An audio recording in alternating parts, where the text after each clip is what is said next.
बिस्मिल्लाहिर्रहमानिर्रहीम। Dear student, I am professor Abid Umar. आज हमारा लेक्चर नंबर 2 है क्रूड ड्रग्स का। देखें, मैंने अपने पहले लेक्चर में आपको बेटे बताया था कि क्रूड ड्रग्स क्या होती हैं। क्रूड ड्रग्स ऐसी मेडिसिन्स होती हैं, ऐसी अनरिफाइंड का मतलब होता है कि जिसके ऊपर आपने कोई प्रोसेसिंग ना की है। कोई प्रोसेसिंग मीन कोई प्योरिफिकेशन वगैरह या किसी किस्म की जो सेपरेशन है कॉन्स्टिट्यूएंट्स की वो आपने ना कर रखी हो, या कोई सेपरेशन या कोई भी प्रोसेस आपने उससे ना किया हो। और ये डायरेक्टली ऐसी मेडिसिन जो कि आपको डायरेक्टली जो है नेचुरल सोर्सेज से हासिल हो रही हो। कहाँ से हासिल हो रही है आपको ड्रग? नेचुरल सोर्सेज से। मैंने आपको बताया था कि नेचुरल सोर्स में आपके प्लांट्स आ जाते हैं, एनिमल्स आ जाते हैं, इवन कुछ बैक्टीरिया फंजाई वगैरह भी आ जाते हैं, कि उनसे हासिल होने वाली जो मेडिसिन है, ड्रग है, वो that is called the crude drug. और ये इम्प्योर होगी। अनरिफाइंड का मतलब यूं भी ले सकते हो कि ये इम्प्योर होगी। ये ऑर्गेनिक भी हो सकती है, इनऑर्गेनिक सोर्स भी हो सकता है। वैसे मेडिकल की फील्ड में एक तो ऑर्गेनिक चीज होती है जिसमें कार्बन और हाइड्रोजन हो, और इनऑर्गेनिक होते हैं जिसमें कार्बन और हाइड्रोजन हो। वरन अदरवाइज ऑर्गेनिक को नेचुरल सोर्सेस को भी ऑर्गेनिक सोर्सेस कहा जाता है।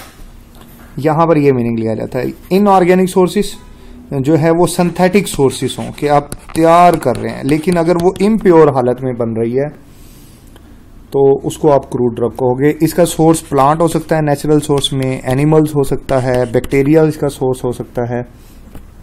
आप किसी जानदार के एक ऑर्गन से या पूरे के पूरे जानदार से भी ये मेडिसिन हासिल कर सकते हैं, ठीक है ना। और ये जो ड्रग आप हासिल करते हो, एक तो ये इस्तेमाल होती है डायग्नोसिस में, ठीक है ना। डायग्नोसिस के अंदर डायग्नोसिस होती है बीमारी की तशखीस। बीमारी की तशखीस को जो है बेटा वो डायग्नोसिस मैकेनिज्म होता है, यानी बीमारी का पता लगाना।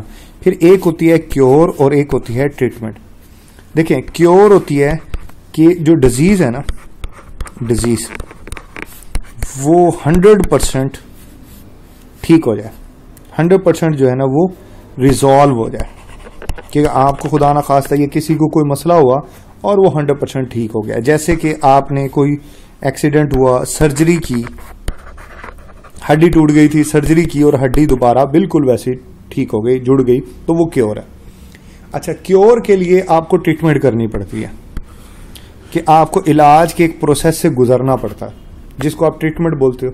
ट्रीटमेंट बेसिकली की जाती है टू ऑब्टेन द क्योर, यानी मामले को 100% ठीक करने के लिए आपको ट्रीटमेंट करनी होती है। उस दौरानिये से गुजरना होता है, उस प्रोसीजर से गुजरना होता है। उस प्रोसीजर को आप ट्रीटमेंट का नाम देते हो, जो कि आप क्योर को हासिल करने के लिए करते हैं। तो ये जो क्रूड ड्रग्स होती हैं, डेफिनेटली ये आपके प्रॉब्लम को 100% ठीक करने के लिए भी और उस तक पहुंचने के लिए यानी ट्रीटमेंट के लिए भी ये इस्तेमाल होती है। आई थिंक आपको क्योर और ट्रीटमेंट का डिफरेंस क्लियर हो गया होगा।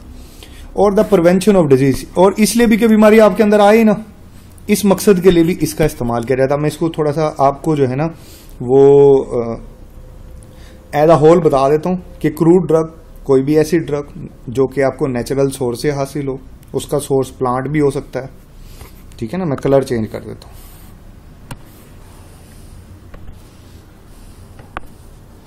कि उसका सोर्स प्लांट भी हो सकता है, एनिमल भी हो सकता है, बैक्टीरिया भी हो सकता है, जानदार का कोई एक ऑर्गन या पूरे का पूरा जानदार से भी आपको वो ड्रग हासिल हो सकती है। और ये ड्रग आपको बीमारी का पता लगाने के लिए, बीमारी को 100% ठीक करने के लिए और ठीक करने के मराहिल से गुजरने के लिए, इलाज के लिए भी इसका इस्तेमाल होता है। और ये इस मकसद के लिए भी इस्तेमाल होती है कि बीमारी आपके अंदर बॉडी में आए ही ना। Then classification of drugs. बेटा, ड्रग्स को बेसिकली 4 मेथोडोलॉजी है, आपकी बुक के अंदर डिस्कस हैं, जो कि है मार्फोलॉजिकल मेथड है, इसी तरीके से जो है ना वो है टैक्सोनॉमिकल है, फार्माकोलॉजिकल है और केमिकल है। ये मैं डिटेल से आपको बताता हूँ नेक्स्ट। पहले जो अभी मैं जो आपको बताने लगा हूं ना, वो मार्फोलॉजिकली हम डिस्कस कर लेते हैं। तो मार्फोलॉजिकली जो है ना, मार्फोलॉजी बेसिकली बेटा कहा जाता है स्ट्रक्चर को। स्ट्रक्चर, अब स्ट्रक्चर किसी भी डिफाइंड स्ट्रक्चर का, यानी प्लांट का ना कोई मखसूस पार्ट अगर इस्तेमाल हो रहा है, पार्ट यूज्ड, अब पौधा है ना, प्लांट है, जस्ट फॉर एग्जांपल प्लांट है, ये बहुत कम ऐसा होता है कि पूरे का पूरा प्लांट ही जो है वो एज अ क्रूड ड्रग के तौर पर, एज अ ड्रग के तौर पर इस्तेमाल हो। अक्सर औकात प्लांट का कोई हिस्सा, जैसे कि प्लांट का लीफ, उसका स्टेम, उसका फ्लावर, ठीक है ना, मतलब वो क्लासिफिकेशन जिसमें प्लांट या क्रूड ड्रग को क्लासिफाई किया जाता है on the part of the plant use, यानी पौधे का कौन सा हिस्सा, कौन सा पार्ट जो है एज अ ड्रग के तौर पर इस्तेमाल हो रहा है, वो आप मार्फोलॉजिकल क्लासिफिकेशन में उस मैकेनिज्म को स्टडी करते हैं। मसलन अकॉर्डिंग टू दिस दो तरह की आपके पास ड्रग होती है।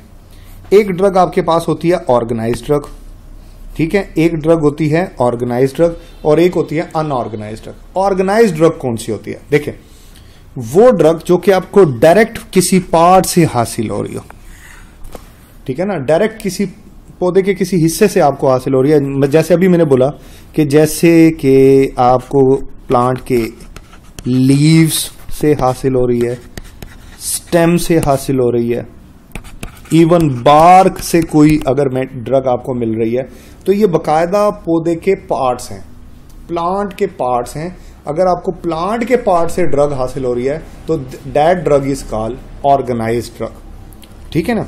अच्छा, जैसे कि मैंने यहां पे भी एग्जांपल में लिखी हुई है कि फ्लावर से हासिल होने वाली, सीड से हासिल होने वाली, लीव से, राइजोम से, ठीक है ना, और बार्क से हासिल होने वाली। जो अंडरग्राउंड स्टेम होता है ना, उसको राइजोम कहा जाता है। आगे चल के बताऊंगा ये चीजें भी। अनऑर्गेनाइज्ड ड्रग क्या होती है? देखिए, ऑर्गेनाइज्ड और अनऑर्गेनाइज्ड ड्रग का आपको फर्क होता चाहिए। देखिए, जो मेडिसिन, जो ड्रग आपको डायरेक्ट प्लांट के पार्ट से मिल रही है, प्लांट्स के पार्ट्स से मिल रही है, जैसे कि अभी मैंने बोला लीव से, स्टेम से, ठीक है ना, अभी हमने पढ़ा बार्क से, तो ये तो मेरे बेटे हो गई ऑर्गेनाइज्ड ड्रग, ठीक है ना, अभी मैंने डिस्कस भी किया, ठीक है ना, ऑर्गेनाइज्ड ड्रग। तो then what about the unorganized drug? अब देखो, इनके किसी प्रोडक्ट से अगर आपको ड्रग, इनका किसी कोई प्रोडक्ट जो है ना, उससे अगर आपको कोई ड्रग मिल रही है ना, तो वो ड्रग होगी अनऑर्गेनाइज्ड ड्रग।